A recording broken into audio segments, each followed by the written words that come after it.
तब तक भला नहीं हो सकता, और गुरु ही समर्पण कराते हैं। एक अच्छे गुरु की जरूरत पड़ती है जीवन में। आजकल का समाज बिगड़ क्यों गया?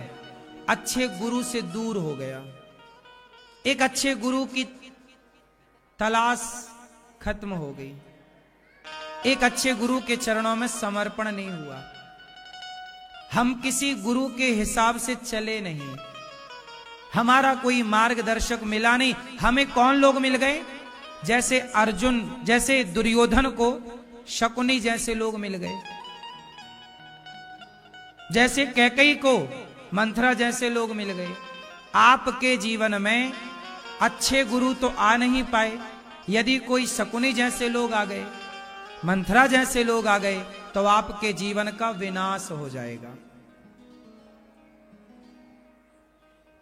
विकास और विनाश जीवन में, यदि आप अच्छे गुरु की शरण में गए, अच्छे राह पर चले, तो जीवन का विकास होता है। जैसे अर्जुन का विकास हुआ, शबरी का गुरु के पास गई माता शबरी, और गुरु के द्वार पर झाड़ू लगाने लग गई शबरी माता। लकड़ियां जंगल की समेट कर गुरु के द्वार पर गट्ठा बांध कर रखना सीख लिया। जब गुरु की सेवा की तो शबरी का भटकाव मिट गया, और एक गुरु के समर्पण से स्वयं राम उनके द्वार पर चलकर आ गए। ये है समर्पण। एक गुरु की सेवा ही तो की ना माता शबरी ने, और गुरु के बताए रास्ते पर चली। गुरु ने कहा कि तुम मंत्र जपो ये सीताराम, और देखो इंतजार करना राम आएंगे। आए कि नहीं? एक समर्पण चाहिए।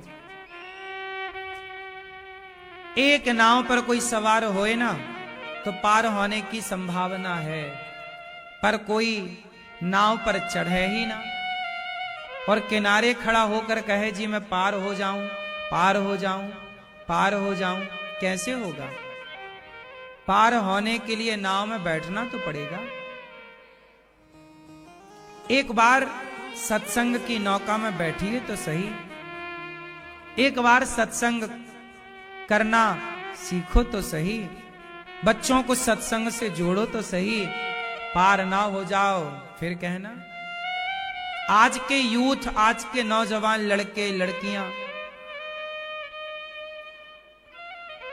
भटक क्यों गए? क्योंकि गलत सुनना स्टार्ट कर लिया, गलत देखना स्टार्ट कर लिया, तो गलत जगह समर्पण हो गया।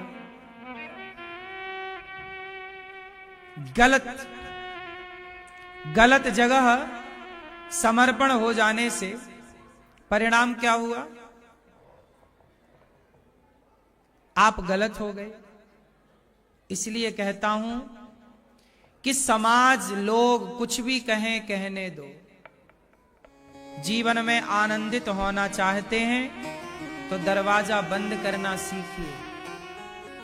कानों के दरवाजे बंद करो, आंखों के दरवाजे बंद करो। आंखों से सब कुछ ना देखो, कानों से सब कुछ ना सुनो, वाणी से सब कुछ ना बोलो। 3 चीजों पर कंट्रोल करो, देखने पर, सुनने पर और बोलने पर। हाँ या ना? माता कैकेयी ने गलत सुन लिया, मंथरा के विचारों को सुन लिया, परिणाम देख लो। भीष्म पितामह ने द्रौपदी के कपड़े उतरते केवल देख लिए, परिणाम देख लो बाणों की सैया। देखा था ना पितामह ने? देखा था तो बोला क्यों नहीं? देखा था तो रोका क्यों नहीं? मतलब बुरा करना तो बुरा है, बुरा देखना भी बुरा है। आपने देखा क्यों जब सामर्थ्य थी रोकने की? तो देखने से भी बचो, कुछ भी ना देखो। आजकल लोग कुछ भी देखते हैं, बाद में रोते हैं, हम बड़े दुखी हैं। इसलिए कहता हूं कि आज लक्ष्मी माता इसलिए रो रही है कि सारा संसार समर्पण कर रहा है कहां? गलत जगह। यदि आपका समर्पण भगवान में हो जाए तो आपका यह लोक परलोक दोनों सुखमय बीतेगा। आने की सार्थकता समझ ही नहीं आ रही आजकल के लोगों को, भटका चला जा रहा है प्राणी। भीष्म पितामह ने कानों से द्रौपदी की पुकार सुनी, कहा द्रौपदी ने बचाओ, पितामह ने नहीं बचाया। आंखों से देखा, कानों से सुना और वाणी को चुप रखा। जहां बोलना चाहिए ना वहां जरूर बोलना चाहिए।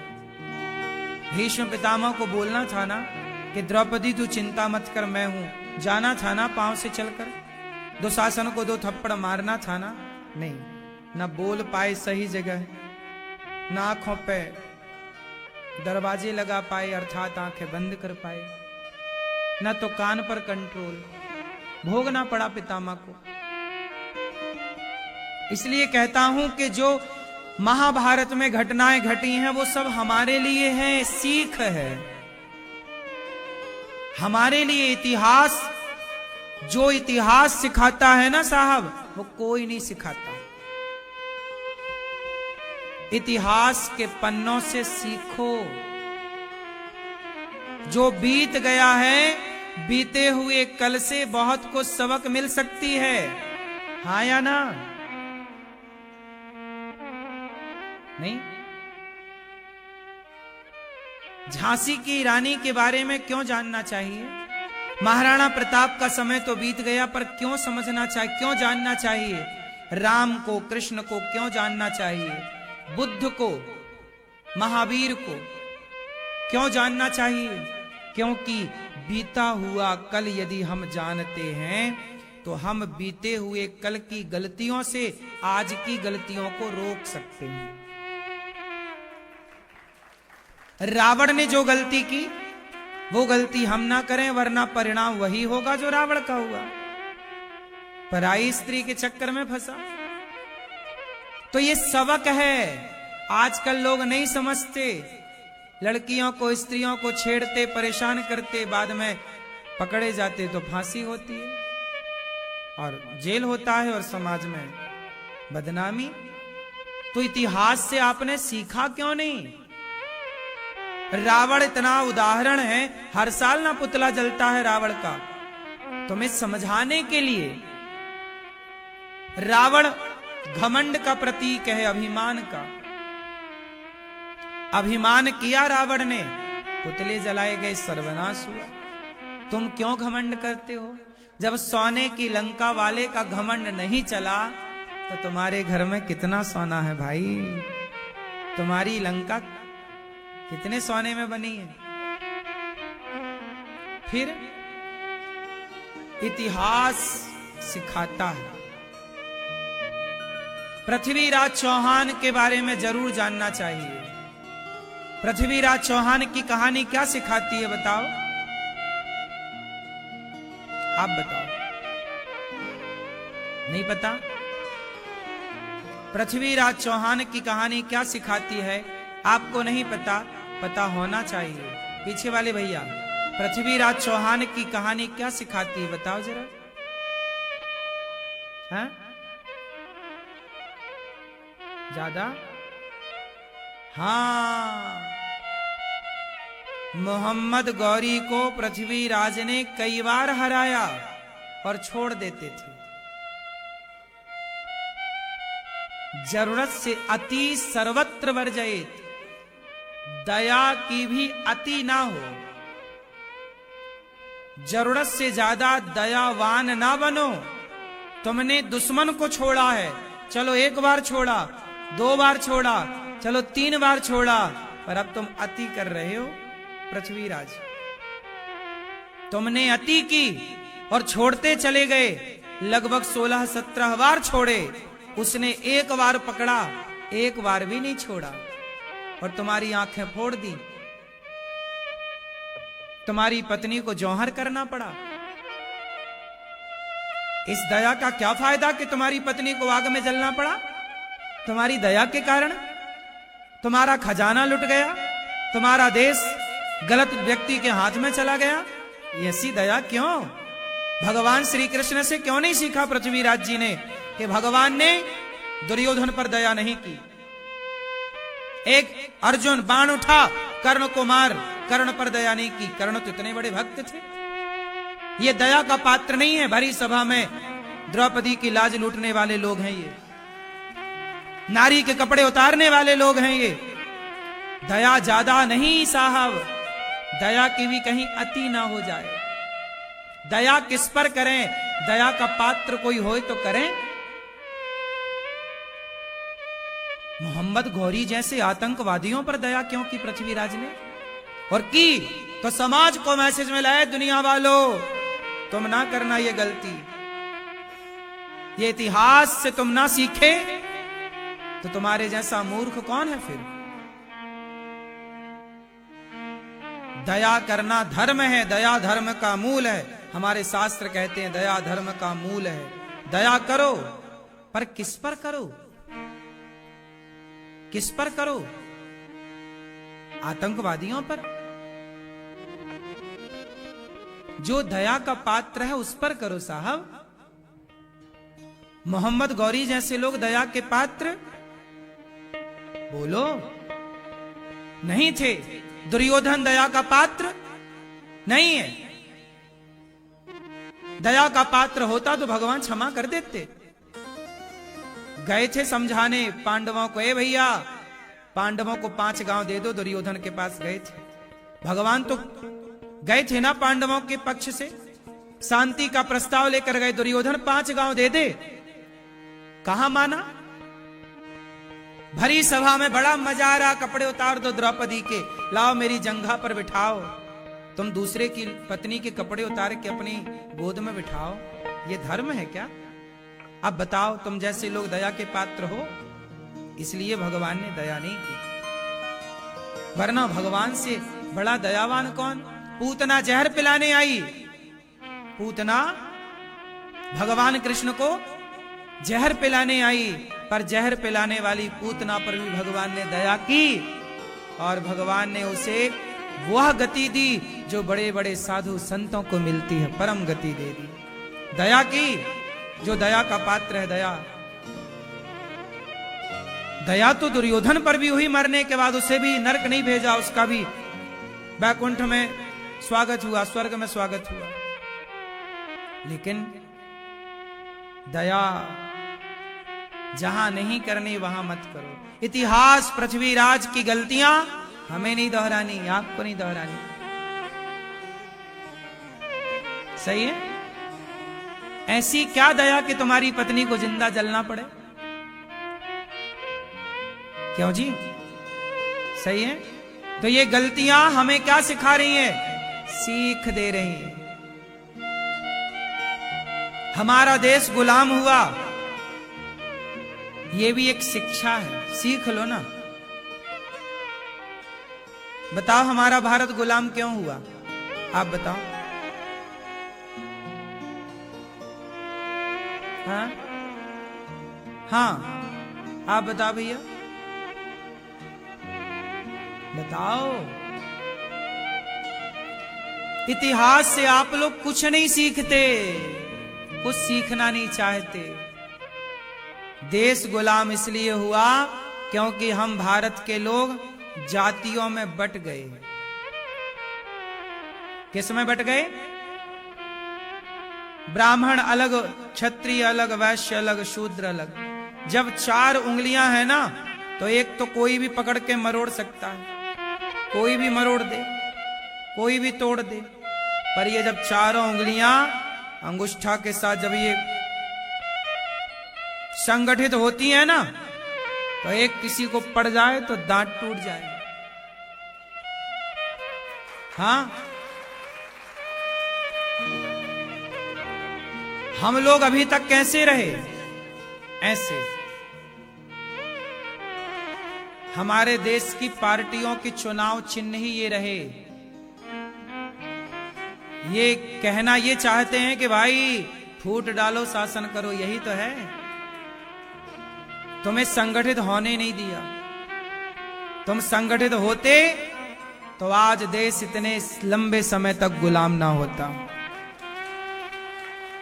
ब्राह्मण, क्षत्रिय, वैश्य और शूद्र, बोलो, ब्राह्मण क्षत्रिय वैश्य और यदि ये चारों संगठित होते, जातियां व्यवस्था के रूप में स्वीकार हैं, यदि हम आपस में ना लड़े होते तो बताओ हम इतने लंबे टाइम तक गुलाम होते? उत्तर दो, बोलो। संगठन की जरूरत है या नहीं? हम संगठित हो जाते तो कितना अच्छा हो जाता। ब्राह्मण क्षत्रिय वैश्य शूद्र तुम चारों भाई हो, गले मिलकर रहने वाले हो, एक साथ रहने वाले हो। हमारे यहां बेटी का विवाह होता है तो बताओ बेटी के विवाह में ब्राह्मण की जरूरत पड़ती है कि नहीं? बोलो हां। क्षत्रिय का प्रतीक दुल्हा के पास कटार होती है कि नहीं? कटार क्षत्रिय का प्रतिनिधित्व कर रही है। हमारे यहां विवाह होता है तो वैश्य की जरूरत पड़ती है कि नहीं? वैश्य मतलब व्यापारी, बिना उसके हम टोपी कहां से खरीद के लाते हैं दुल्हा के? और शूद्र, क्या बेटी का विवाह बिना शूद्र के सहयोग के होता है? कपड़ा धुलने वाले से लेकर झाड़ू पोंछा करने वाले से लेकर यहां तक कि जब लड़की की मांग भरी जाती है ना, तो बताओ पहली मांग कौन भरता है? बोलो। पति पहली मांग नहीं भरता। बोलो बोलो। नहीं, परंपरा है जो हमारे गांव की, हमारे क्षेत्र की, जो आज की भाषा में जैसे दलित या शूद्र महिला होती है ना, कपड़ा धुलने वाली बहन, वो स्त्री आकर के धोबन जिसे आप कहते हैं, या और भी हमारे सबकी अलग अलग परंपराएं हैं, तो वो आकर के पहले मांग भरती है। पहले स्त्री की मांग एक सुहागन ही भरती है। बात समझ में आई? विवाह के टाइम पहले मांग कौन भरता है? एक सुहागन धोबन, एक सुहागन दलित बहन, शूद्र बहन, जो भी आप अपनी भाषा में समझें।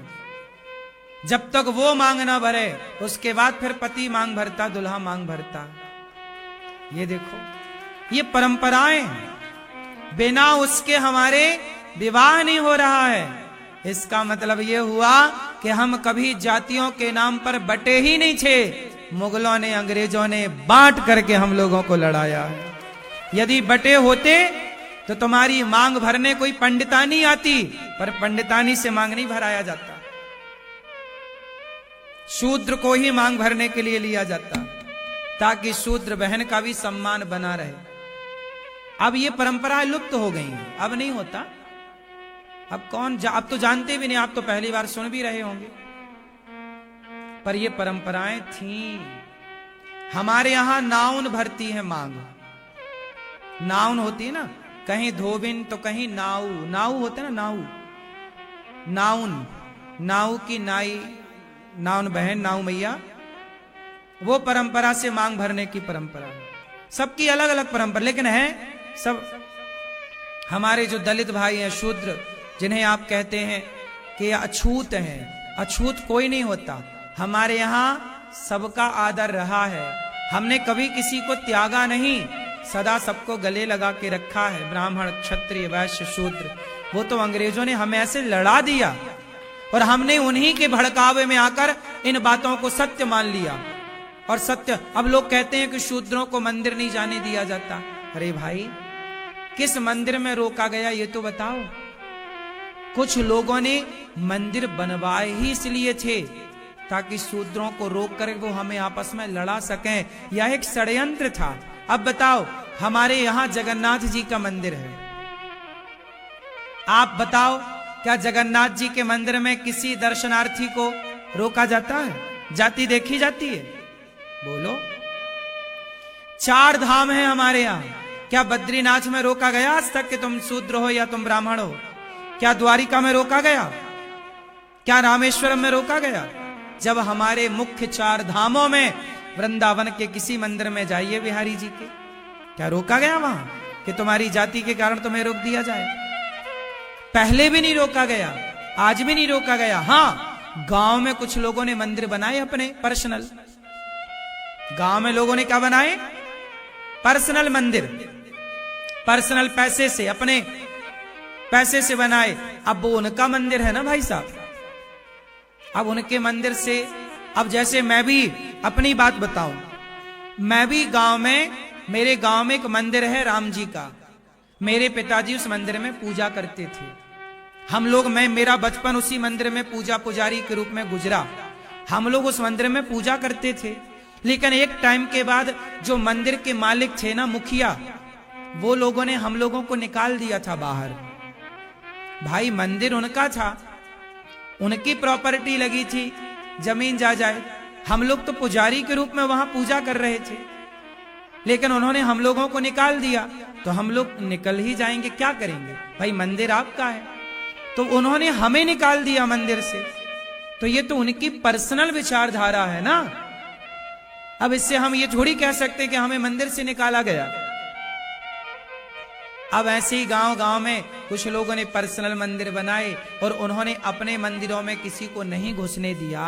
तो वो उनकी अपनी पर्सनल लड़ाई है ना भाई साहब। सनातन की तो लड़ाई नहीं है ना ये। हमारे सनातन में तो छुआछूत नहीं है। छुआछूत होता तो जगन्नाथ जी के मंदिर से रोका जाता, द्वारिका के मंदिर से रोका जाता, बिहारी जी के मंदिर से रोका जाता। गौरी गोपाल मंदिर में लोग भोजन करने आते हैं। गौरी गोपाल में हजारों लोग आते हैं, लाइन में आप खड़े होकर भोजन लेते हैं। आज तक किसी की जात नहीं पूछी गई, सबको पेट भर भोजन दिया गया है। अभी कुंभ लगा है, कुंभ में करोड़ों लोग आ रहे हैं। कोई थोड़ी पूछ रहा कि तुम्हारी जात क्या है। सब लोग एक साथ गंगा मैया में डुबकियां लगा रहे हैं। बोलो हाँ कि ना? कुछ लोगों ने अंग्रेजों की चाटुकारिता की,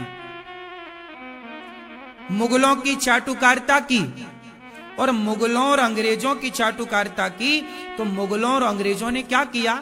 उन्होंने अपना पैसा देकर कहा कि सुनो, तुम मंदिर बनाओ यहां पर अपने गांव में, और फिर उसमें फलाने को घुसने मत देना। इससे क्या होगा कि हिंदू हिंदू आपस में लड़ जाएंगे, और जब लड़ जाएंगे तो उस लड़ाई का फायदा मुगल और अंग्रेज उठाएंगे। और यही षड्यंत्र, ये क्या है? षड्यंत्र। क्या है ये? इस षड्यंत्र के हम लोग क्या बन गए? शिकार। और हम लोगों ने फिर यही छुआछूत को बढ़ावा देना स्टार्ट कर दिया। हमारे यहां छुआछूत होती तो बताओ ना भाई, विवाह के मंडप में मांग भरने कोई धोबन बहन कैसे आती? हमारे यहां बिना शूद्रों के सहयोग के हमारे यहां विवाह नहीं होता। हमारे यहां छुआछूत होती तो हमारे यहां जब बच्चे का जन्मदिन होता है, जन्मदिन नहीं जन्म होता है, जब बच्चा पैदा होता है तो उसका नरा काटने कौन आता है? पहले के जमाने में बोलो बोलो। गांव में जो हमारे बच्चा पैदा होता था, आज के 50 साल पहले आपके दादाजी पैदा हुए होंगे ना, तो हॉस्पिटल में ना पैदा हुए होंगे। ये हॉस्पिटल तो अभी से आया भैया, 20 साल से। 20 साल पहले, 30 साल पहले सबके बच्चे घर में पैदा होते थे। हाँ या ना? क्यों जी? सही है। सबके बच्चे घर में पैदा होते थे, और घर में नरा काटने के लिए हमारे गांव में एक ताई आया करती थी, जो शूद्र, आज के भाषा में दलित समाज से हुआ करती थी। जब तक वो नरा ना काटे और जब तक वो बच्चे को स्नान ना कराए, वो बच्चे के मुंह में हाथ डालकर मुंह की गंदगी निकालती थी। वो बच्चे को नहलाती थी, पहुंचती थी। जब तक वो ना नहलाए तब तक बच्चा शुद्ध नहीं होता था। सोचो, जिनके नहलाने से बच्चा शुद्ध होता, भला वो ताई अशुद्ध कैसी हो सकती है? वो शूद्र समाज, वो शूद्र भाई बहन अछूत कैसे हो सकते हैं? वो दलित समाज अछूत कैसे हो सकती है? जिन दलित समाज के छूने से तुम्हारे बच्चे जिनके नहलाने से तुम्हारे बच्चे शुद्ध माने जाते हैं। बात सही है। ये समाज में क्या फैलाई गई भ्रांतियां। हमारे यहां सबका सहयोग लिया जाता था। जूता चप्पल हमेशा मोची से ही खरीदे जाते थे, ताकि भैया तुम्हारी भी रोटी चलती रहे। हाँ या ना? वो नरा काटने का काम ना वो मोची की मां ही करती थी। मोची भाई की मां जो ताई हुआ करती थी। बोलो हाँ या ना? ये बात सही है कि हम गलत कह रहे हैं? आज के 40 साल पहले यदि झांकोगे तो आपको ये सब नजर आएगा भारत में। लेकिन इतना तेज षड्यंत्र खेला ना हम हिंदुओं के साथ कि हम जातियों के नाम पर बट गए, और आज लड़ाई करते हैं हम लोग आपस में। हम आपस में बट गए तो हम हिंदुओं का धर्मांतरण हो गया आसानी से। इसलिए कहता हूं, जो बीत गया सो बीत गया। जो बचा है समय, जो लम्हे बचे हैं, उन्हें लड़ाई झगड़ा करके ना गुजारा जाए। हम सनातनी, चाहे ब्राह्मण हो, क्षत्रिय हो, वैश्य हो, शूद्र हो, हम चारों एक बाप की संतान हैं। हम चारों की उत्पत्ति भगवान नारायण से हुई है। भगवान के मुख से ब्राह्मण, भगवान की भुजाओं से क्षत्रिय, भगवान की जंघा से वैश्य और भगवान के चरण से शूद्र। तो बताओ, चारों का बाप तो एक हुआ ना? जब तुम चारों बाप एक बाप की संतान हो तो सगे भाई हुए कि नहीं? जब भाई हो तो फिर लड़ते क्यों हो आपस में?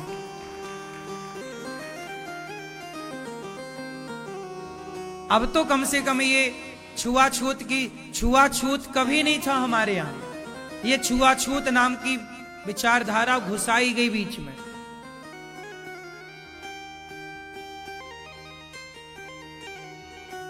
हमारे यहां जो केवट समाज होती है ना, हमारे यहां आज भी केवट समाज के हाथ से पानी पीने की परंपरा है। हम लोग अपने यहां पे जब कोई भी विवाह करते हैं, कोई भी उत्सव हो, कुछ भी हो, तो हमारे यहां पानी कौन पिलाता है? केवट।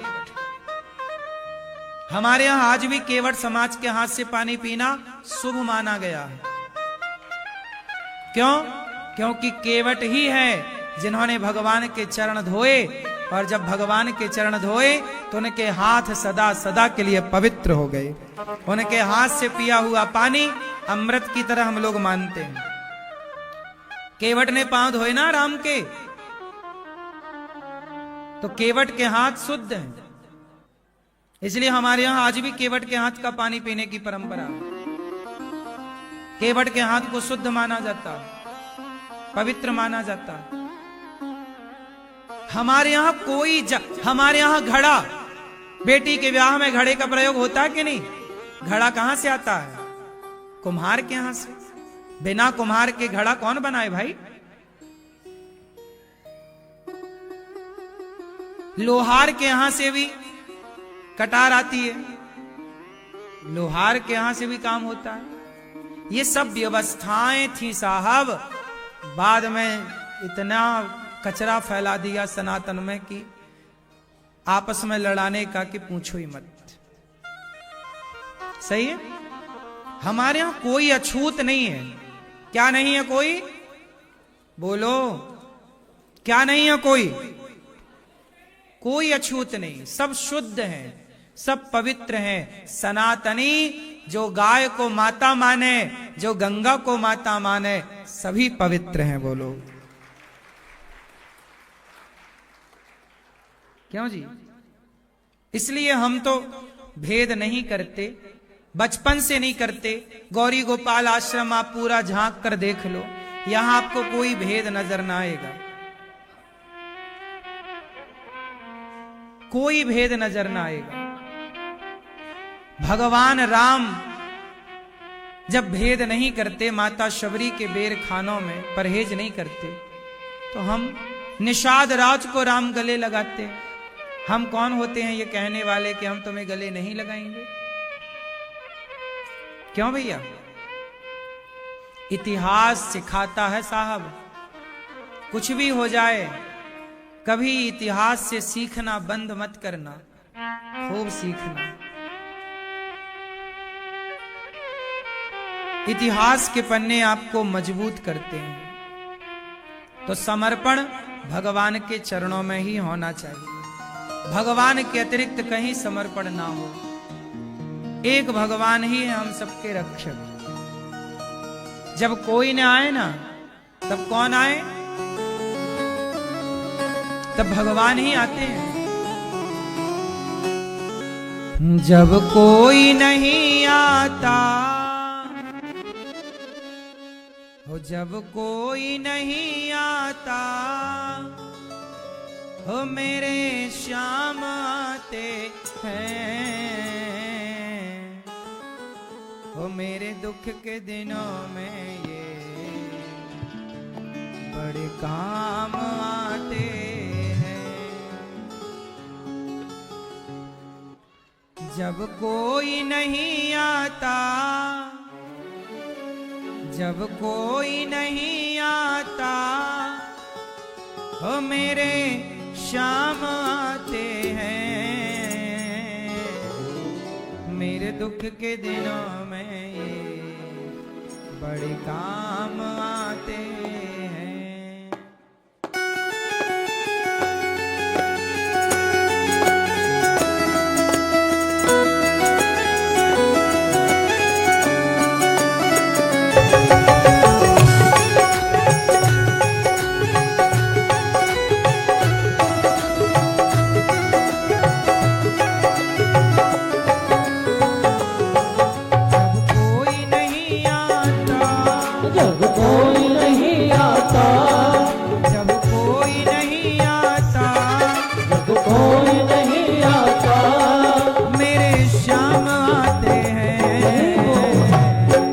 मेरे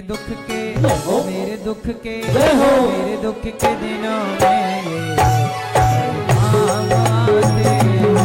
मेरे दुख के दिनों में ये बड़े काम आते हैं।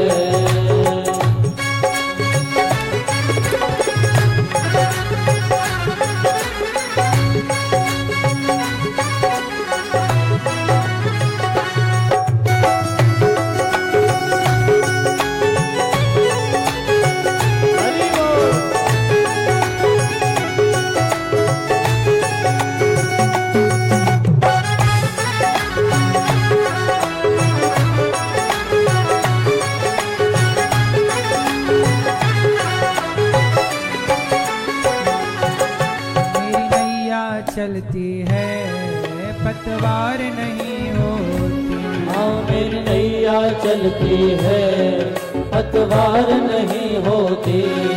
किसी और की अब मुझको दरकार नहीं होती।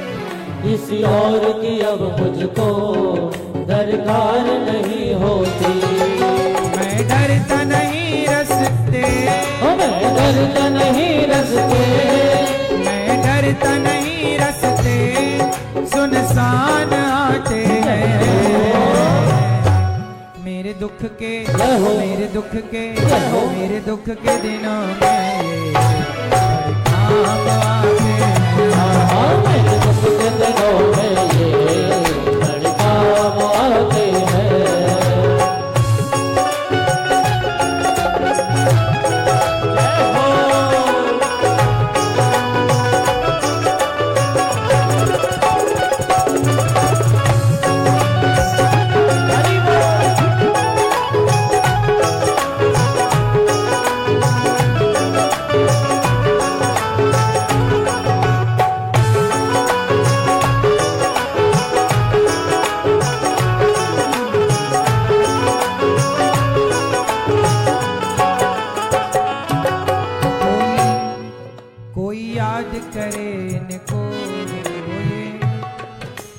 याद करे इनको दुख हल्का हो जाए। कोई याद करे इनको दुख हल्का हो जाए। दुख से बचना है तो भगवान को याद करिए। इसलिए कहता हूं समर्पण करिए। कोई याद करे इनको दुख हल्का हो जाए। कोई याद करे इनको दुख हल्का हो जाए। कोई भक्ति करे इनकी ये उनका हो जाए। कोई भक्ति करे इनकी ये उनका हो जाए। ये बिन बोले सब कुछ, ये बिन बोले सब कुछ, ये बिन बोले सब कुछ पहचान जाते मेरे दुख के, मेरे दुख के, मेरे दुख के दिनों में ये काम आते हैं। मेरे दुख के दिनों में ये काम आते हैं।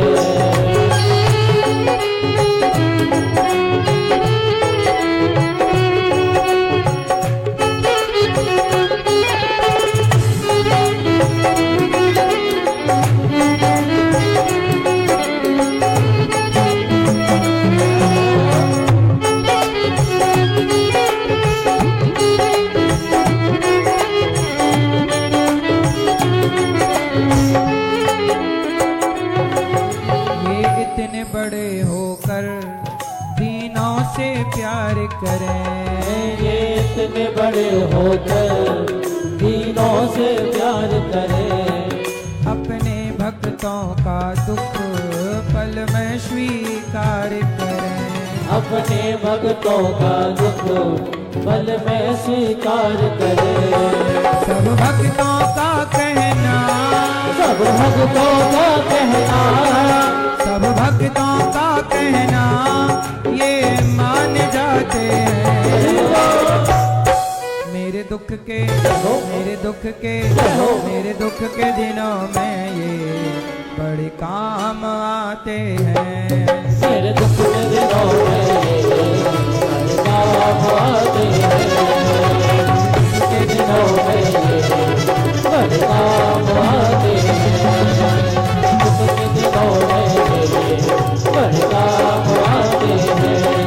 जब कोई नहीं आता, जब कोई नहीं आता, जब कोई नहीं आता, जब कोई नहीं आता, मेरे श्याम आते हैं।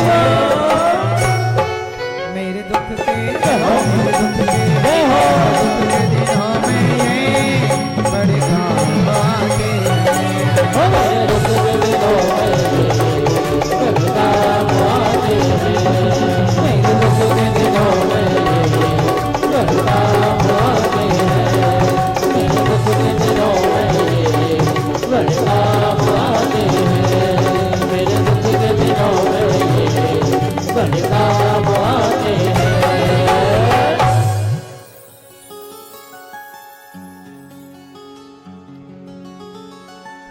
जब कोई नहीं आता, जब कोई ना आए कौन आता है? हाँ, इसलिए लक्ष्मी माँ चाहती हैं, भगवान श्रीमन नारायण चाहते हैं कि हम उनके चरणों में समर्पण करें।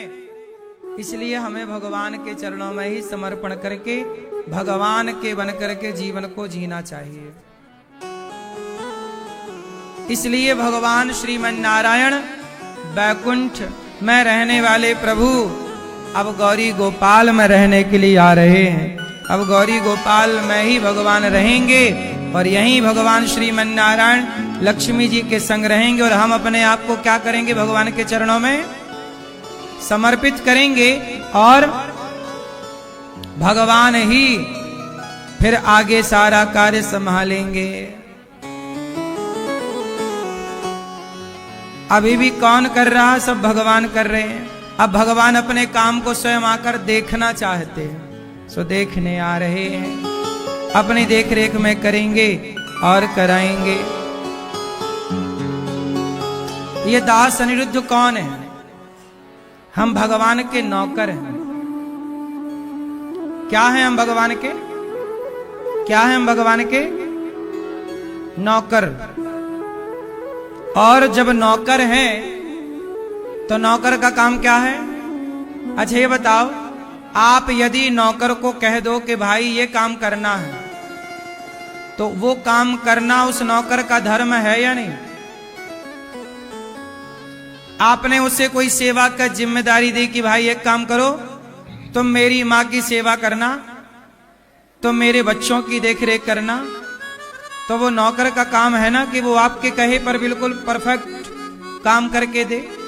उसी तरह ये दास अनिरुद्ध भगवान का नौकर है, और भगवान ने कहा है कि बेटा गौरी गोपाल में हम तुम्हें वृद्ध माओं की जिम्मेदारी सौंप रहे हैं, वो सभी वृद्ध माओं की जिम्मेदारी तुम्हें पूरी करनी है। तो ये दास अनिरुद्ध उन वृद्ध माओं का बेटा बनकर, भगवान का नौकर बनकर 290 वृद्ध माओं की सेवा, उनकी दवाइयों की सेवा। आज यहाँ 290 वृद्ध माताएं रहती हैं। वो वृद्ध माएं जिनके अपने बेटे, अपने लोग घर से निकाल देते हैं, उन माओं का कोई सहारा नहीं, बेटों ने घर से निकाल दिया, तब उन माओं की सेवा यहां गौरी गोपाल में होती है। और ये दास अनिरुद्ध उन माओं की दवाई की सेवा, उन माओं के भोजन की सेवा, उन माओं के सब तरह की सेवा जो बन पड़ती है ना, सभी सेवा। ये भक्त लोग जब माओं का दर्शन करते हैं ना, तो आंखों से आंसू आ जाते हैं। गौरी गोपाल आश्रम में ये जो हमारी वृद्ध माओं की सेवा होती है ना, उन सेवाओं को जब आप देखेंगे वृद्ध माओं को, तो आपकी आंखों में भी आंसू आ जाएंगे। भक्त लोग दर्शन करते हैं ना तो रो पड़ते हैं। आपसे बस मेरी इतनी सी प्रार्थना है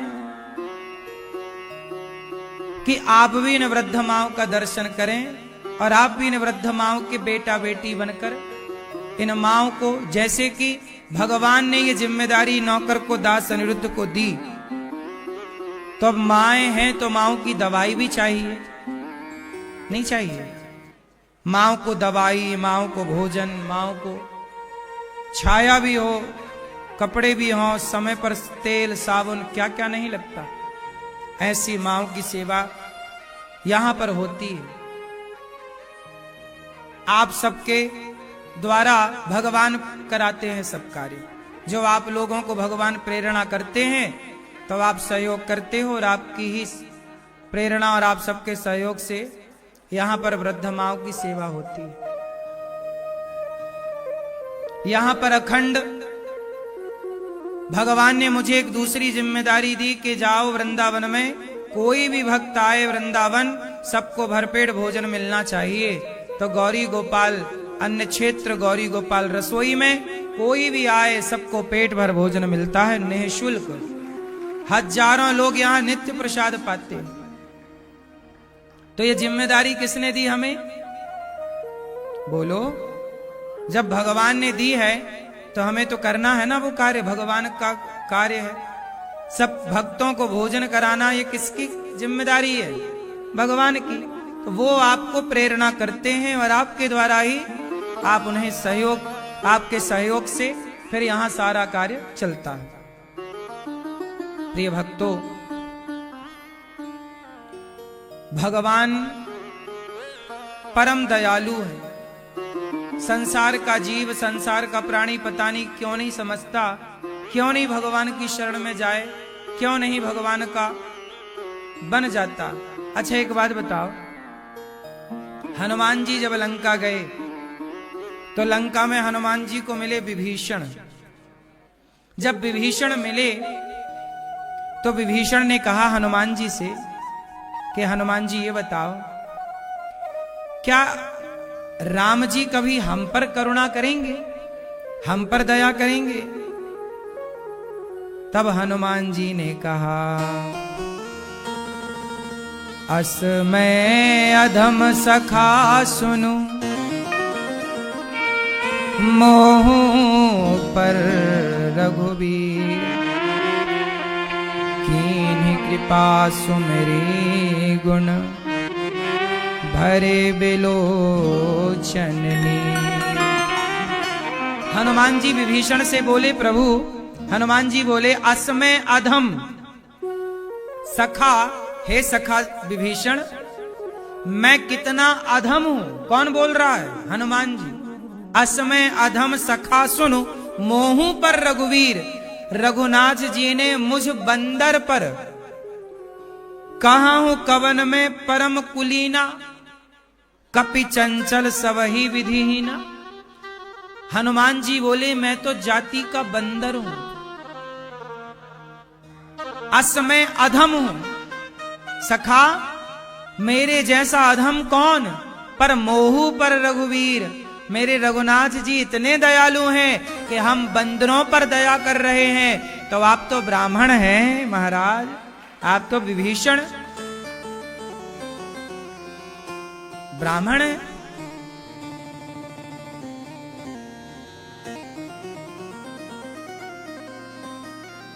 जब हनुमान जी ने ऐसा कहा तो क्या कहा? कीन्ही कृपा सुमिरी गुण, भगवान के गुणों का सुमिरन करके हनुमान जी भगवान की दयालुता को समझकर हनुमान जी को याद आ गया कि राम जी कितने दयालु हैं। अच्छा बताओ, राम जी भगवान कितने दयालु हैं? बोलो क्यों मैया, भगवान कितने दयालु हैं? बोलो मेरी मां, कितने दयालु हैं? कितने दयालु हैं मैं आपको समझाऊं। बोलो श्री, बोलो नारायण, बोलो कृष्ण, बोलो नृसिंह, अब बोलो राम। सबसे सरल नाम कौन सा है भगवान का? भगवान के बहुत नाम हैं। कितने नाम हैं? बहुत नाम हैं, लेकिन सभी नामों में सबसे सरल नाम कौन सा है? बोलो। अनपढ़ हो, बच्चा हो, बूढ़ा हो, कैसा भी हो, आसानी से राम बोला जा सकता है कि नहीं? बोलो हाँ। भगवान इतने दयालु हैं, प्रभु इतने दयालु हैं कि भगवान नारायण, भगवान ने सोचा कि मेरा तो नाम भी नहीं ले पा रहे हैं भक्त लोग। तब भगवान ने अपने भक्तों के लिए सबसे सरल नाम, भगवान राम अवतार क्यों लिए? भगवान ने त्रेता में रामावतार राम क्यों बने? इसलिए राम बने क्योंकि राम की लीला करके वो सबको राम नाम दे सकें, ताकि पापी से पापी, अनपढ़ से अनपढ़ भी सहजता से राम बोल के अपना कल्याण कर सके। इतने दयालु हैं भगवान कि हमारे लिए सरल नाम प्रकट करते हैं, राम। ऐसे हैं भगवान, उनके जैसा तो केवल वही हैं। इतने तो कीन्ही कृपा सुमिरी गुण, भगवान बोले कि हनुमान जी गुणगान कर रहे हैं राम का, और भरे विलोचन नीर। हनुमान जी भगवान को याद करके रो पड़े। ऐसे हनुमान जी, जानत हूं अस स्वामी विसार।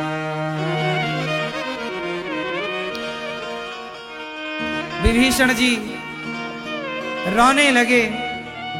हनुमान जी कह रहे हैं कि जब जान करके कोई भगवान को भूलेगा, जानत हूं अस स्वामी विसारी, तो फिर ही ते काहे न हो ही दुखारी। जो जान करके भगवान को भूल जाएगा, उसे क्या दुख का सामना नहीं करना पड़ेगा? सबसे बड़ा दुख क्या है? आज संसार का प्राणी दुखी क्यों है? क्योंकि भगवान को भूल चुका है। भगवान को ना भूले कोई तो दुख कैसा? इसलिए कहता हूं, काम करो, पैसे कमाओ। पैसे से तुम्हारी जरूरतें ही तो पूरी हो सकती हैं। पैसे से तुम्हारा कल्याण थोड़ी हो सकता है। पैसे से कल्याण होता तो सब पैसे वालों का कल्याण हो जाता। इसलिए पैसे कमाओ, पर पैसे में अंधे ना हो जाओ।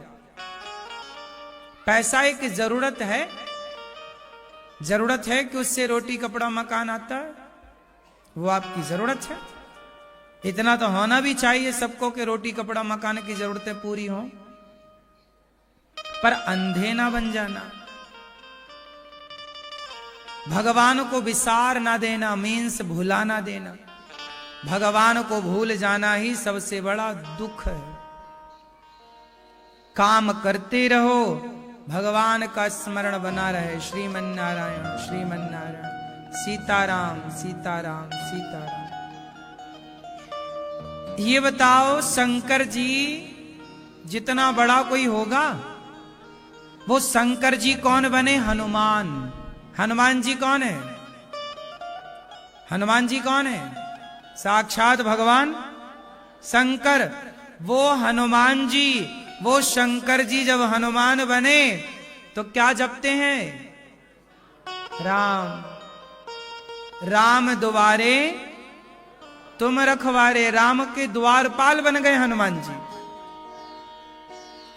जब शंकर जी राम राम जपते हैं और शंकर जी को कोई दुख नहीं, तो फिर आप राम राम जपेंगे तो आपको कोई दुख होगा? इसलिए भगवान का नाम जपो। भगवान के नाम से बड़ा भला क्या है? कलयुग में कलयुग जोग न यज्ञ न ज्ञाना, एक आधार राम गुण गाना। तुलसीदास जी लिख रहे हैं रामचरितमानस में। कलयुग में कोई यज्ञ, आप कौन सा यज्ञ करेंगे? कौन सा जप करेंगे? कौन सा तप करेंगे? कौन से जंगल जाएंगे? कलयुग में केवल भगवान का नाम है।